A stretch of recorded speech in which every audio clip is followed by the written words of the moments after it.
13th year of King Hezekiah's reign, Sennacherib, king of Assyria, attacked all the fortified cities of Judah and captured them.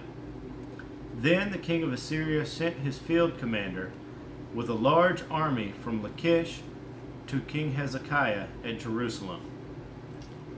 When the commander stopped at the aqueduct of the upper pool on the road of the washerman's field, Eliakim son of Hilkiah, the palace administrator, Shebna the secretary, and Joah son of Asaph, the recorder, went out to him. The field commander said to them, "Tell Hezekiah, this is what the great king of Assyria says. On what are you basing this confidence of yours? You say you have strategy and military strength, but you speak only empty words. On whom are you depending that you rebel against me? Look now, you are depending on Egypt, that splintered reed of a staff, which pierces a man's hand and wounds him if he leans on it. Such is Pharaoh, king of Egypt, to all who depend on him. And if you say to me, we are depending on the Lord our God, isn't he the one whose high places and altars Hezekiah removed, saying to Judah and Jerusalem, you must worship before this altar?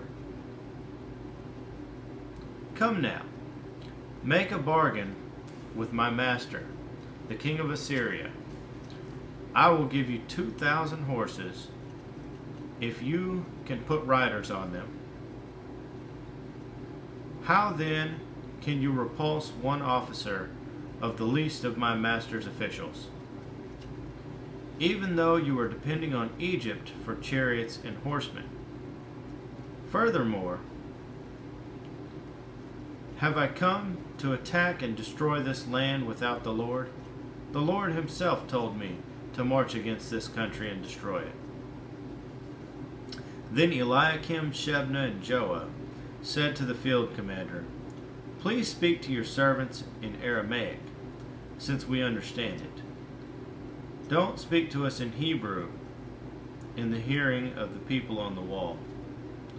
But the commander replied, "Was it only to your master and you that my master sent me to say these things, and not to the men sitting on the wall, who, like you, will have to eat their own filth and drink their own urine?"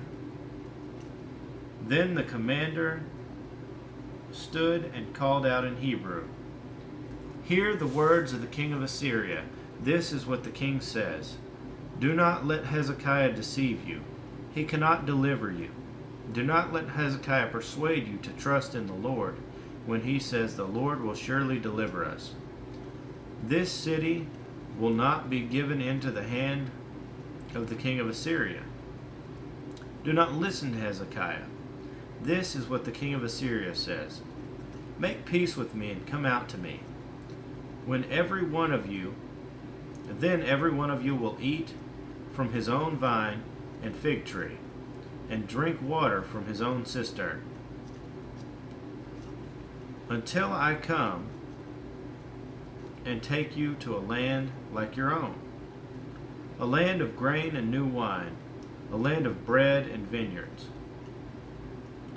Do not let Hezekiah mislead you when he says the Lord will deliver us.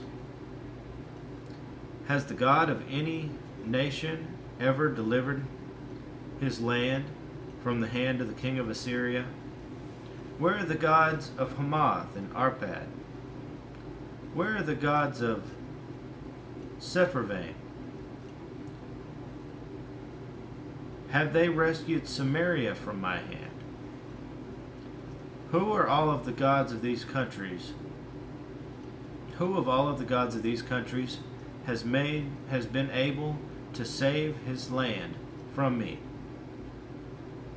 How then can the Lord deliver Jerusalem from my hand? But the people remained silent and said nothing in reply, because the king had commanded, "Do not answer him." Then Eliakim, son of Hilkiah, the palace administrator, Shebna, the secretary, and Joah, son of Asaph, the recorder, went to Hezekiah with their clothes torn and told him what the field commander had said.